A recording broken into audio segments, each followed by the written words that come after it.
Live from Big 12 Media Days, Joey McGuire was very clear. College players need contracts. Kalani Sitake had a different approach. This is a very special Big 12 squad.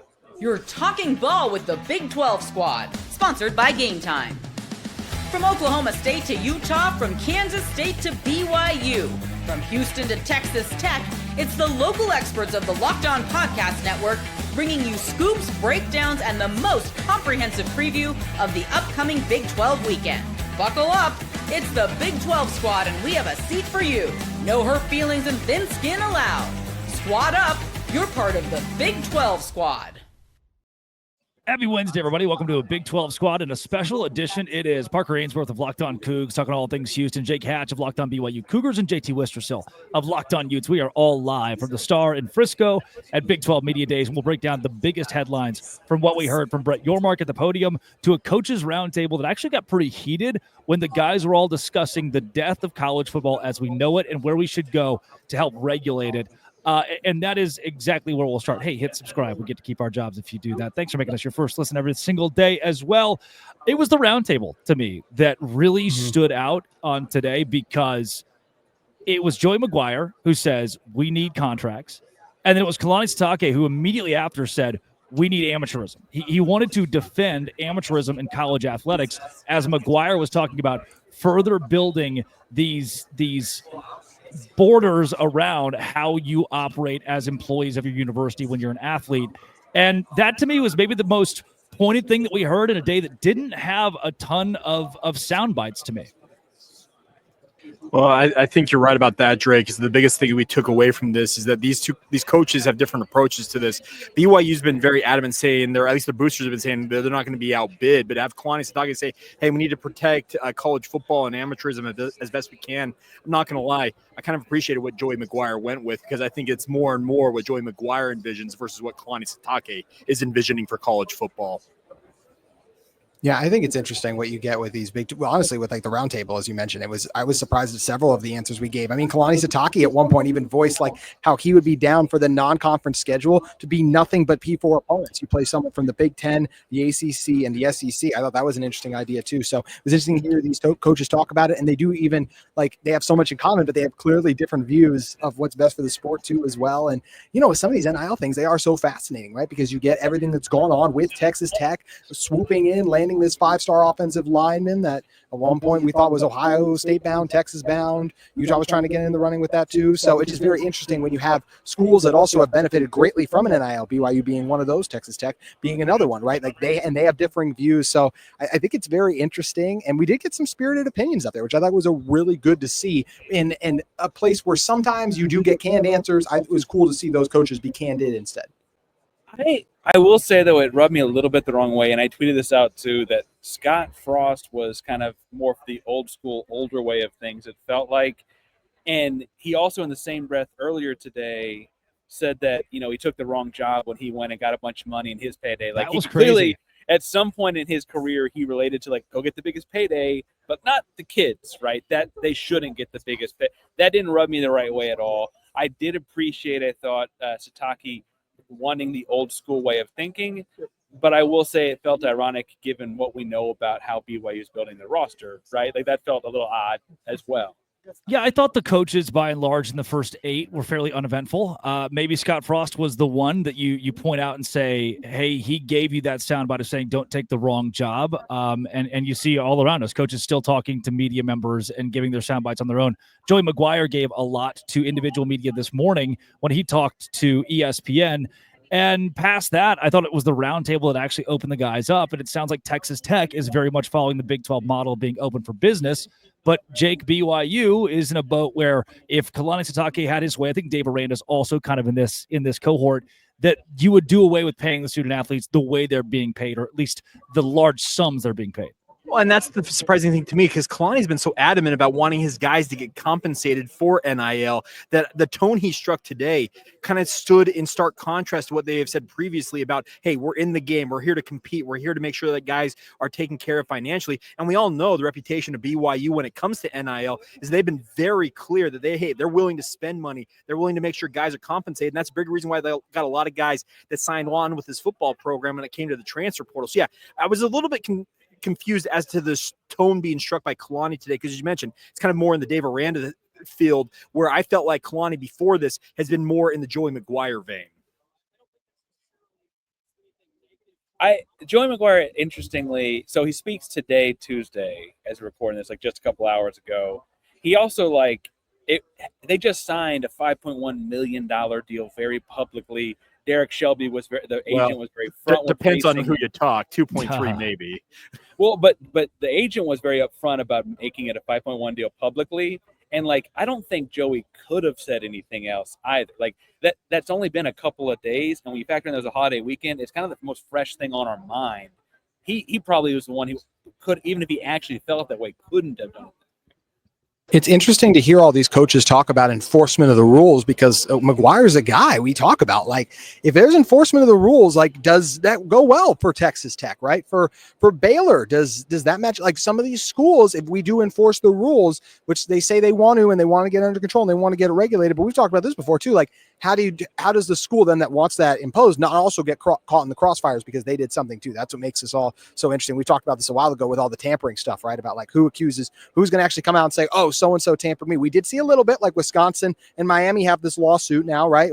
Something there. So that's the start of this, but are we really going to see teams go at each other, and are we going to see these things be enforced? That's something that's going to be very interesting to see, because in many ways, everyone loses.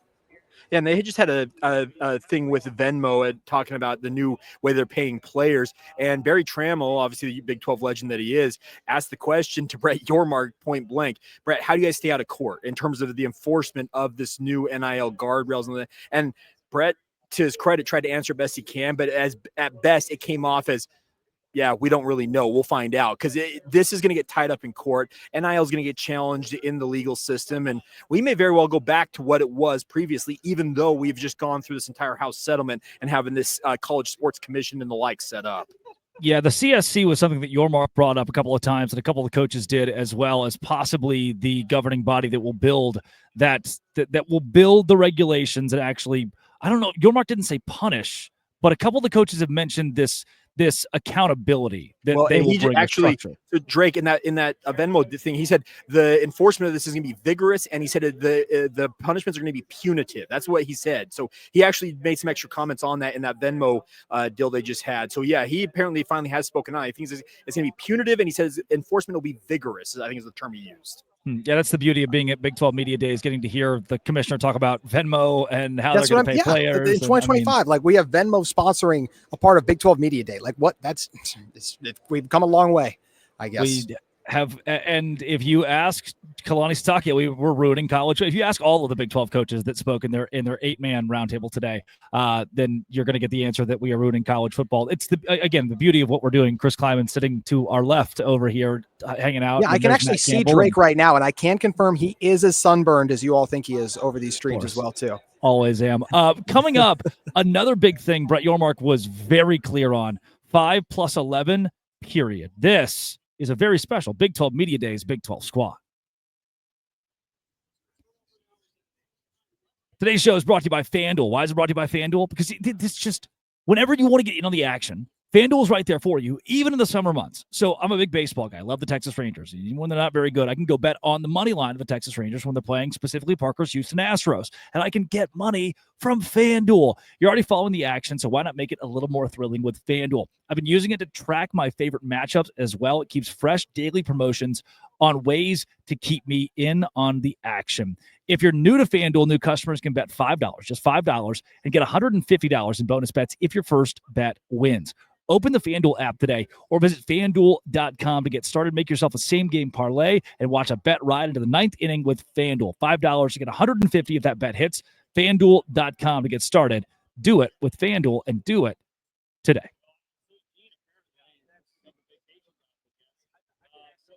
JT, I know you pointed this out pretty quickly. Brett Yormark stood on business. He said, we are open for business, and we are only open for the 5+11 format. Now, for those who are wondering what that exactly means, there have been proposals that the SEC could get 3 or 4 automatic qualifiers. The Big Ten could get 3 or 4 automatic qualifiers in a 16-team college football playoff. Many of the coaches agreed 16 is a pretty good format. But Brett Yormark said, we won't do that. We won't go the NFL route. We want the games themselves, the results themselves, to speak for themselves. And I thought it was even more interesting, and a lot of other commissioners are going to disagree with that. I thought it was even more interesting that he said, we need to change the metrics. We are auditing how we choose the college football playoff teams. That's a very pointed statement. JT, we'll go to you. Very pointed statement from the commissioner. Yeah, I've said before, I just think the notion of auto bids, like we're just going to give the SEC 4 spots. We're just going to give the Big Ten 4 spots. Like, I just think it's lunacy. I mean, you have to earn it. Like when these teams, and we just saw once again, what do we see ASU do? Nearly beat Texas. And that was one thing all these coaches were clearly talking about too. And it's like I referenced last segment too, with Kalani Sitake being down to play more of these Power 4 teams. These guys want to play they want to play the best because they want to say, hey, you guys keep saying you're the best hypothetically, but let's actually settle on the field. So I've long said that auto bids would just be absolutely ridiculous and terrible for this sport. And I'm glad that the coaches agree that, hey, 5-11 model is the way to go, because that way you're getting your conference championship in always has to matter. I never want to completely cut the little guy out. And in this instance, that's the group of 5. So I do think they deserve a spot. That Cinderella story needs to be protected. So yeah, I think that not Utah, locked on Utah, but I do think that yes, Utah benefits overall college football. Yeah, benefits college football in full. I understand that, and I actually generally agree with it. I do think, though, that one of the reasons Brett Yormark was so adamant about the 5+11 model is because it's going to be unpopular, because people are going to look at what just happened in the 12-team playoff and look at like, hey, your Big 12 got just the 1 team in, and if we open up to 16, who's to say that those new 4 spots don't go to 2 Big 10 and 2 SEC schools? Guarantee yourself a second, and like prove it that way, slow play this thing. That's going to be some people's take here. I think in the big picture, the macro, I actually agree that 5+11 opens it up to where you could have more than 2 Big 12 teams if we understood the sport a little bit better, maybe. But I will say also, like, I'm not a fool. I understand the biases here, and the 5+11 could very quickly turn into that 11 being 5 Big 10 and 6 SEC if we're not careful and don't make sure we put some sort of understanding of how we select it. Well, aren't we looking at it as Brett Yormark's trying to play with a losing hand here, and he's trying to put on a good face and a brave face here, making sure that the Big 12's position is very clear. But I think he realizes that he's up against some pretty strong opposition in terms of what he hopes that the Big 12 can do with the 5+11 model. He mentioned the fact that he believes that the Big 12 is going to be the deepest conference this season. He fully expects he'll have at least 2 teams in the college football playoff. I hope he's right. I really hope he's right, but it feels like he's trying to put on a brave face while playing with a losing hand. See, I don't know. And he's right behind you right now, by the way. It's literally right behind you.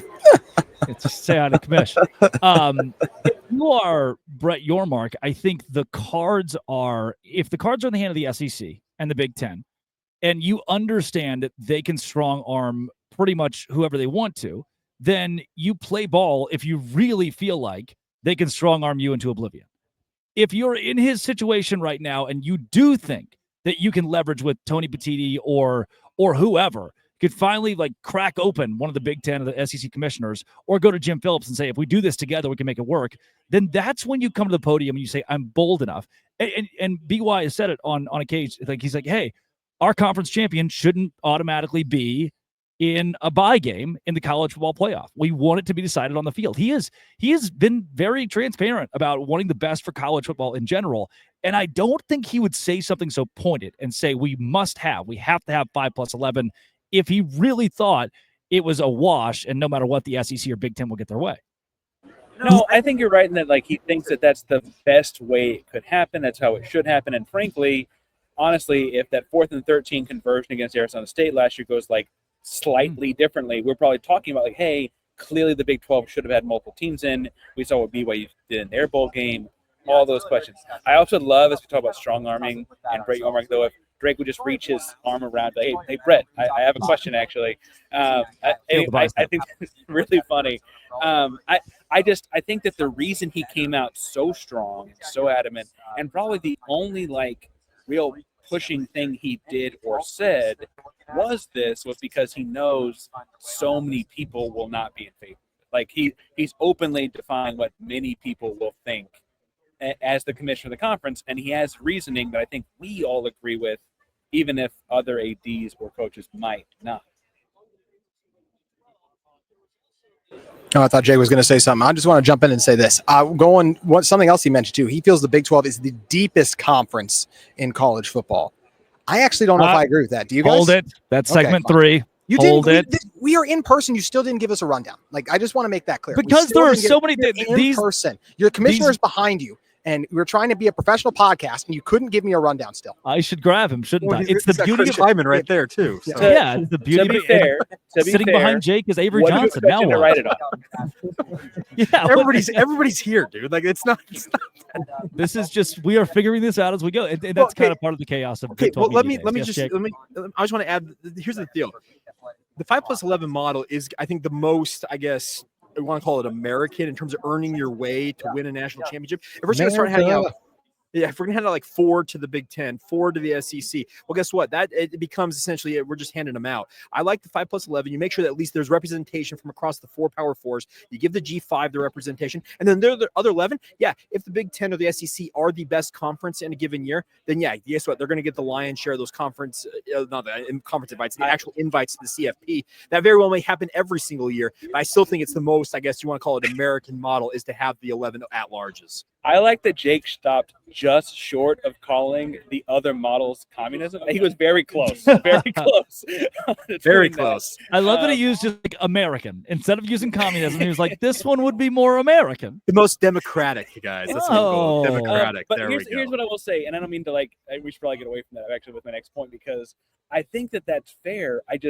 I don't have faith, because we'll talk about this in December when they do the deal or whatever, I'm sure, that in this first year of it or whatever, the first year it happens, that we won't just get that, because they'll tell us about how, well, the SEC does this, the SEC does that, because of their preseason AP rankings that we've talked about ad nauseum, or because of the people that put in the NFL draft that we talk about. And it's like they won't look at the fact that the class of 2026, it's a bunch of 5 stars going to a bunch of Big 12 schools. They won't look at head-to-head. It'll be like, well, yeah, Houston played Oklahoma super close, but like, whatever, Alabama beat, or they'll do some other thing, which is funny because Oklahoma actually beat Alabama pretty bad. But I think that they're still going to fall back to that narrative in the immediate future. I think the big thing here that's interesting is that Yormark, like so many things, is thinking about what happens after that. What happens after one of our schools wins a college football playoff, shall see Houston do it, right? Or whatever, and you're looking at like, okay, they showed it can be done. Now we'll get that second team. Oh, they both won a playoff game. We'll do that third. He's looking past that, even though in the immediate future, I do think it's going to hurt kind of bad. Yep. I do want to really quick just give the college football playoff committee credit. They did the right thing by putting SMU in last year. I hope that they continue to do that. They haven't completely gone off the deep end and only Big Ten and SEC. They did the right thing last year. Hopefully, you mean the SMU that BYU beat head-to-head in Dallas? Oh my gosh, y'all did not deserve to get it. We can do that on another show. I'm sorry. I'm not for this push like post that. Then now all of a sudden we get BYU. Hey. No one was talking about that. We got Locked on SMU now. Shout out to that guy. That's true. There you go. Yeah. Hey, Locked on SMU. Locked on Ponies, right? Or Locked on SMU. I don't know what they call something like that. Coming up, let's talk about the Big 12 being the deepest conference in college football, because I agree, JT Wistrcill does not. This is a special Big 12 Media Day squad.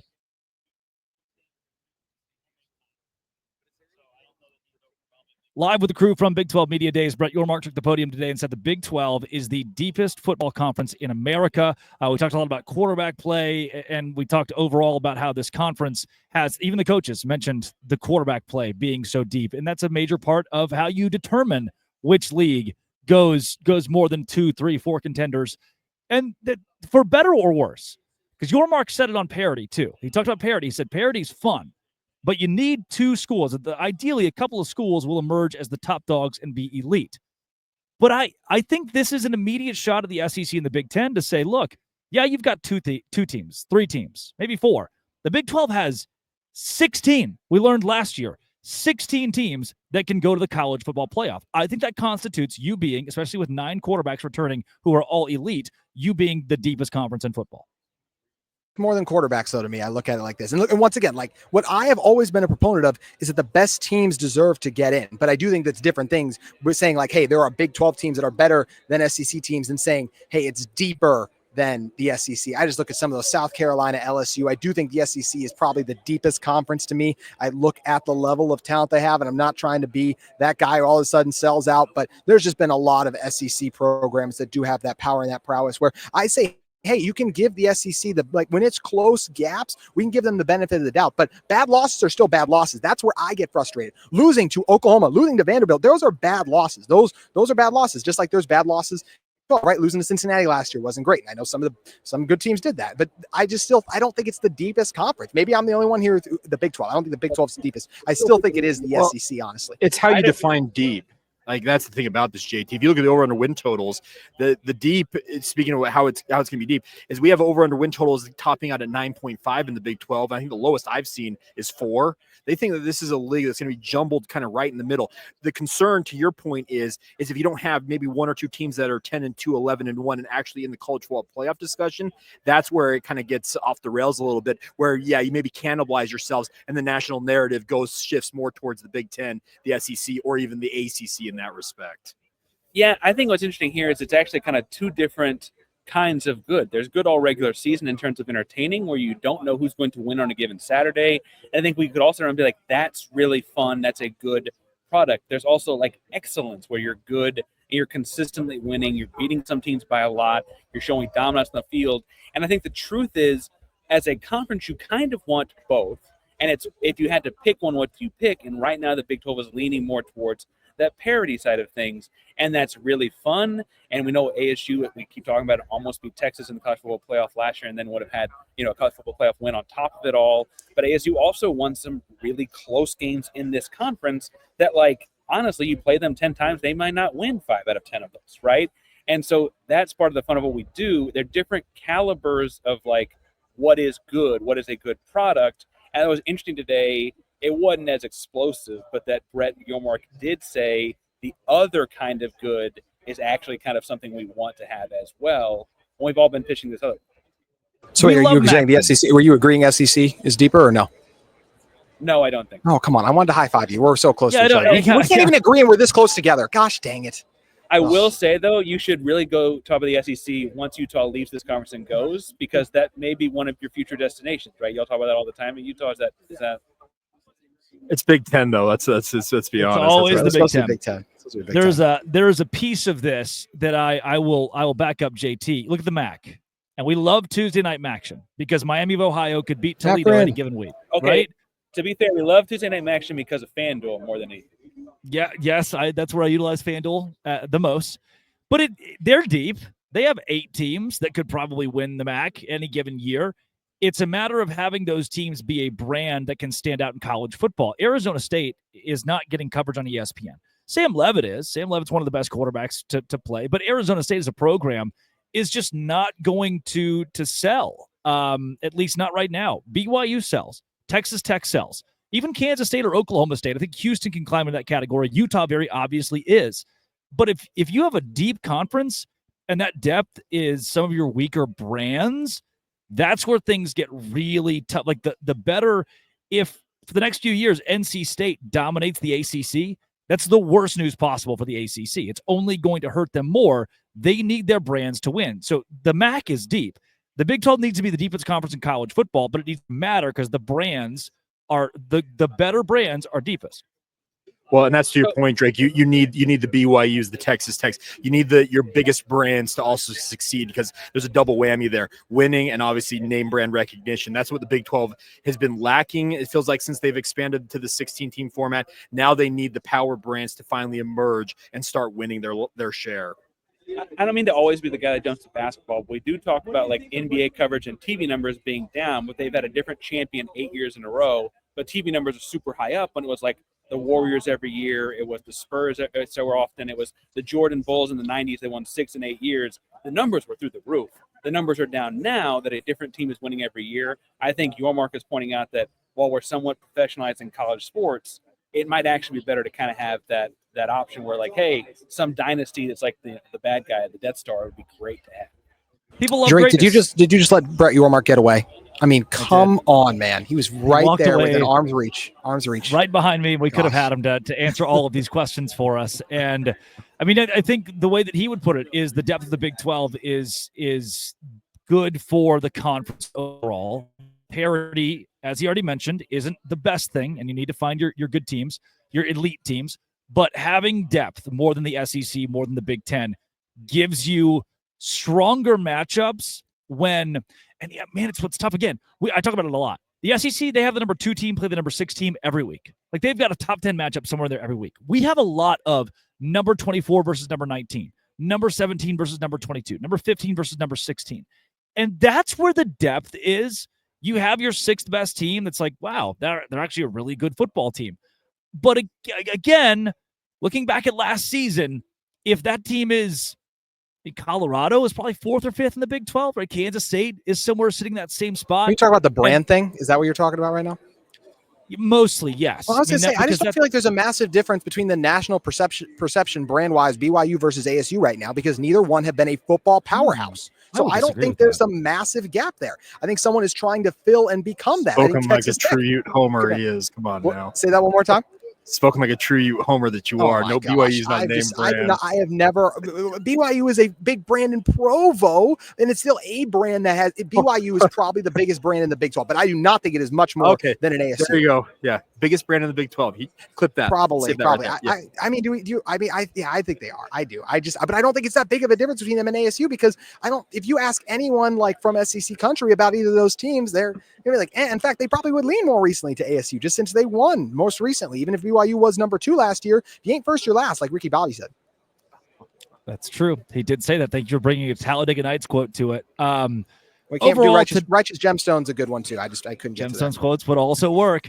Overall, spectacular day, Big 12 Media Days for the entire Big 12, Locked On Big 12 family. Yes, JT. Can I throw one more thing in just because I haven't angered everyone enough yet? Would y'all agree with what Kalani Sitake said? I actually think I would be in favor of it. To play only P4 teams. He talked about you play SEC one non-conference game, Big 10 one non-conference game, then ACC. I go back and forth because I don't like cutting out the little guys, but at the same time, I don't love tuning in on Saturday knowing that Utah is going to bludgeon whoever they're playing in that game. It can serve a benefit to red shirts, I guess, and especially when you're opening your stadium, I know you want a guaranteed win, so you're going to schedule the Citadel as much as you can, but I don't hate that idea. I think I would be down for that, and then you just got to figure out another way. Maybe it's a spring game where you play that team. I don't know. What do you think? I'll close this out with an objective opinion and objective opinion.